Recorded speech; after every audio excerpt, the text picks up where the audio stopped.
മിശിഹായിൽ അനുഗ്രഹീതരായവരെ, ദിവ്യകാരുണ്യ ഈശോ ഈ ദിവസം നിങ്ങളെല്ലാവരെയും സഹായിക്കുകയും സംരക്ഷിക്കുകയും അനുഗ്രഹിക്കുകയും ചെയ്യട്ടെ എന്ന് നിങ്ങൾക്ക് ഓരോരുത്തർക്കും വേണ്ടി പ്രാർത്ഥിക്കുകയാണ്.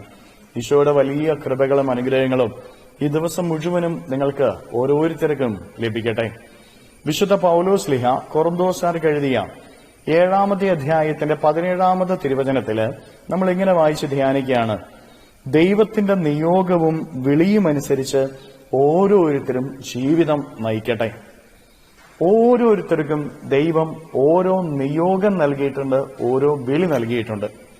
ഓരോ വിളിയിലും ഓരോ നിയോഗമുണ്ട്. അതനുസരിച്ച് ഓരോരുത്തരും ജീവിക്കണമെന്ന് ഈശോനാഥൻ വ്യക്തമായിട്ട് പഠിപ്പിക്കുകയാണ്. പ്രിയപ്പെട്ടവരെ, ഈശോയുടെ അനുഗ്രഹത്തിന് വേണ്ടി ഒത്തിരിയേറെ ആഗ്രഹിക്കുകയും പ്രാർത്ഥിക്കുകയും ചെയ്യുന്നവരാണ് നമ്മൾ ഓരോരുത്തരും. ഈശോയുടെ അനുഗ്രഹങ്ങൾ നമ്മുടെ ഓരോരുത്തരുടെയും ജീവിതത്തിൽ ലഭിക്കണമെങ്കിൽ, നമ്മുടെ കുടുംബത്തിൽ ലഭിക്കണമെങ്കിൽ, നമ്മുടെ വിളിയിലൂടെ ദൈവം നമുക്ക് നൽകിയിരിക്കുന്ന നിയോഗങ്ങള് നമ്മൾ പൂർത്തീകരിക്കണം. ആ നിയോഗങ്ങൾക്ക് വേണ്ടി നമ്മൾ അധ്വാനിക്കണം. അപ്പോഴാണ് ദൈവത്തിന്റെ കൃപകളും ദൈവത്തിന്റെ അനുഗ്രഹങ്ങളും നമ്മുടെ ഓരോരുത്തരുടെയും ജീവിതത്തിലേക്ക് ലഭിക്കുന്നത്. ഞാനും നിങ്ങളുമൊക്കെ ഓരോ വിളി സ്വീകരിച്ചവരാ. ഒന്നുകിൽ സമർപ്പണ ജീവിതത്തിലേക്ക്, അല്ലെങ്കിൽ കുടുംബ ജീവിതത്തിലേക്ക്, അല്ലെങ്കിൽ ഏകസ്ഥ ജീവിതത്തിലേക്ക്. ഇങ്ങനെ ഓരോ വിധത്തിലുമുള്ള വിളി സ്വീകരിച്ചിരിക്കുന്നവരായ ഞാനും നിങ്ങളുമൊക്കെ ആ വിളിക്കുള്ളിൽ ഒരു നിയോഗമുണ്ടെന്നുള്ള കാര്യം മറന്നുപോയേക്കരുത്. കുടുംബജീവിതം നയിക്കുന്നവരുടെ നിയോഗം എന്ന് പറയുന്നത് ദൈവം നിങ്ങൾക്ക് നൽകിയിരിക്കുന്ന നിങ്ങളുടെ ഭാര്യയെ, നിങ്ങളുടെ ഭർത്താവിനെ, നിങ്ങളുടെ മക്കളെ, നിങ്ങളുടെ മാതാപിതാക്കളെ സ്നേഹിച്ച് പരിപാലിക്കുക എന്നുള്ള നിയോഗമാണ്. ദൈവം നിങ്ങൾക്ക് നൽകിയിരിക്കുന്ന നിങ്ങളുടെ ജീവിത പങ്കാളിയെ, മക്കളെ, മാതാപിതാക്കളെ, നിങ്ങളുടെ സഹോദരങ്ങളെ പരിപാലിക്കണം. അവരുടെ ജീവിതത്തിൽ ആവശ്യമുള്ളത് കൊടുക്കണം. അവരെ സ്നേഹിക്കണം. അവരുടെ ജീവിതത്തെ അറിയണം. അവരുടെ ജീവിതത്തിൽ അവരോട് ചേർന്ന് നിൽക്കണം. അവരുടെ ജീവിതത്തിന്റെ കുറവുകളുണ്ടെങ്കിൽ ആ കുറവുകളെ മാറ്റാനായിട്ട് നീ പരിശ്രമിക്കണം.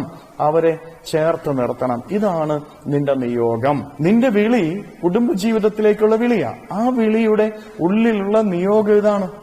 പ്രിയപ്പെട്ടവർ, ഈ നിയോഗം നീ നിർവഹിക്കുമ്പോൾ മാത്രമേ നിന്റെ കുടുംബത്തില്, നിന്റെ ജീവിതത്തില്, നിന്റെ അധ്വാനങ്ങളില് അനുഗ്രഹം ലഭിക്കുകയുള്ളൂ.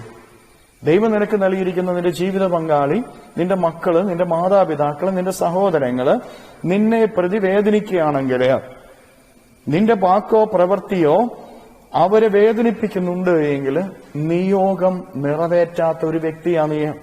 ദൈവം നൽകിയിരിക്കുന്ന നിയോഗം നിറവേറ്റാത്ത നിനക്ക് എങ്ങനെയാണ് ദൈവത്തിന് മുമ്പിൽ അനുഗ്രഹത്തിന് വേണ്ടി നിൽക്കാനായിട്ട് സാധിക്കുന്നത്? എങ്ങനെയാണ് ദൈവത്തിന് മുമ്പിൽ പ്രാർത്ഥിക്കാനായിട്ട് നിനക്ക് സാധിക്കുന്നത്? ദൈവം നൽകിയ വിളി നീ സ്വീകരിച്ചിട്ടുണ്ട്, പക്ഷേ അതിന്റെ ഉള്ളിലെ നിയോഗം അത് നീ തിരിച്ചറിയണം. ആ നിയോഗം നിർവഹിക്കണം. പ്രിയപ്പെട്ടവരെ, നിന്റെ കുടുംബത്തെ പരിപാലിക്കുക, കുടുംബത്തെ സ്നേഹിക്കുക, കുടുംബത്തെ ചേർത്ത് നിർത്തുക, ഈ ഒരു നിയോഗമായിരിക്കട്ടെ നിന്റെ ജീവിതത്തിൽ നീ നിർവഹിക്കേണ്ടത്. സമർപ്പണ ജീവിതത്തിലേക്ക് വിളിക്കപ്പെട്ടിരിക്കുന്നവരുടെ ജീവിതത്തിലും ഒരു നിയോഗമുണ്ട്. അവരുടെ ജീവിതം വിശുദ്ധിയിലൂടെ നയിച്ച് ദൈവം അവരെ ഭരമേൽപ്പിച്ചിരിക്കുന്ന ഉത്തരവാദിത്വങ്ങള്, ഭരമേൽപ്പിച്ചിരിക്കുന്ന വ്യക്തികളെ സ്നേഹിക്കുക, ഉത്തരവാദിത്വങ്ങൾ നിർവഹിക്കുക. ദൈവം നൽകിയിരിക്കുന്ന വിളിയെ സ്നേഹിക്കാൻ, ആ വിളിക്കുള്ളിലൂടെ ദൈവം നൽകിയിരിക്കുന്ന നിയോഗങ്ങൾ പൂർത്തീകരിക്കാൻ എനിക്കും നിങ്ങൾക്കുമൊക്കെ സാധിക്കുന്നുണ്ടോ? നമുക്ക് പരിശോധിക്കാം. ഈ ദിവസം കർത്താവേ, നിന്റെ വിളി നീ എനിക്ക് നൽകിയതിന് ഞാൻ നന്ദി പറയുന്നു. ഈ വിളിക്കുള്ളിലെ നിയോഗത്തെ തിരിച്ചറിഞ്ഞ് നിർവഹിക്കുവാനുള്ള കൃപ എനിക്ക് നൽകണമേ എന്ന് അപേക്ഷിച്ചുകൊണ്ട് നമുക്ക് സ്തുതിക്കാം. ഹല്ലേലൂയ. ഈശോയെ നന്ദി. Hallelujah, hallelujah, hallelujah, hallelujah, hallelujah, hallelujah. കർത്താവ്, ഈശോയെ മക്കളെ ഓരോരുത്തരെയും സമർപ്പിക്കുന്നു. ഓരോരുത്തരെയും അനുഗ്രഹിക്കണമേ, ആശീർവദിക്കണമേ. ഇവരുടെ ജീവിതങ്ങളിലേക്ക്, ഇവരുടെ അധ്വാനങ്ങളിലേക്ക് അങ്ങ് ഇറങ്ങിച്ചെന്ന് ഇവരെ സഹായിക്കണമേ, സംരക്ഷിക്കണമേ. ഇവരുടെ ജീവിതത്തിൽ നിന്ന്, ജീവിതത്തിന്റെ വഴികളിൽ നിന്ന്, അധ്വാന മേഖലകളിൽ നിന്ന് സർവ്വ തിന്മകളെയും ബന്ധനങ്ങളെയും കെട്ടുകളെയും പിശാചിന്റെ ഉപദ്രവങ്ങളെയും നാരകീയ ശക്തികളെയും പൈശാചിക ശക്തികളെയും ദിവ്യകാരുണ്യത്താൽ ബന്ധിച്ച് നിർവീര്യമാക്കി നരകാഗ്നിയിലേക്ക് അട്ടിപ്പായിക്കുന്നു. എല്ലാ കെട്ടുകളും ഇവരുടെ ജീവിതത്തിൽ നിന്ന് അഴിയട്ടെ എന്ന് കൽപ്പിക്കുന്നു. എല്ലാ തിന്മകളും നീങ്ങിപ്പോകട്ടെ എന്ന് കൽപ്പിക്കുന്നു. അശുദ്ധി മുഴുവനും മാറിപ്പോകട്ടെ എന്ന് കൽപ്പിക്കുന്നു. Hallelujah, hallelujah, hallelujah, hallelujah. നിത്യം പിതാവും പുത്രനും പരിശുദ്ധാത്മാവുമായി സർവേശ്വരായ എന്നേക്കും ആമേൻ.